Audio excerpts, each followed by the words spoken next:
First of all, with the rent freeze on stabilized apartments, Mamdani wants to freeze the rent for over 1 million rent stabilized apartments, and he's trying to do that by replacing the current rent guidelines board with members that are more in favor with his position. And this is not an uncommon or illegal thing to do, right? To stack a guidelines board with people that are in your favor. You see, our former mayor, Bill de Blasio, has done that 3 times during his tenure, so there's a precedent for freezing the rent.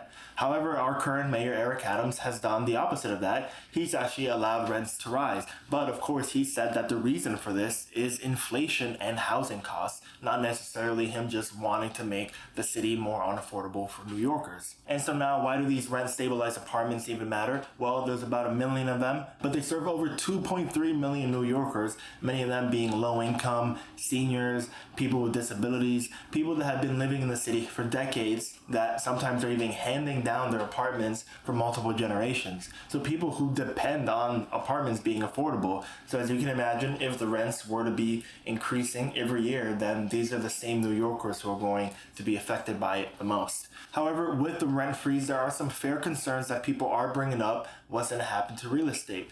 Like, for example, if the rent freezes on rent stabilized apartments, that means that perhaps some of the landlords, especially the smaller ones, are going to have to compensate in other ways. That might mean that landlords are now deferring their repairs or improvements on an apartment because the revenue is now stalling and essentially leading to that apartment or those apartments now deteriorating or just worsening in quality.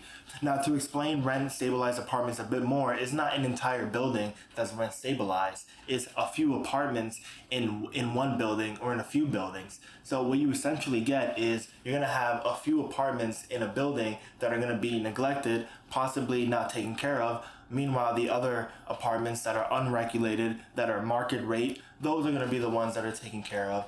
And also those are the ones that might just see a rise in their price because now the landlords want to compensate for the fact that they're not making enough money off of their old apartments. So that could be a problem for real estate. Also, New York City needs more housing, not just more affordable housing for those existing apartments. We also need a lot more housing than what we build currently.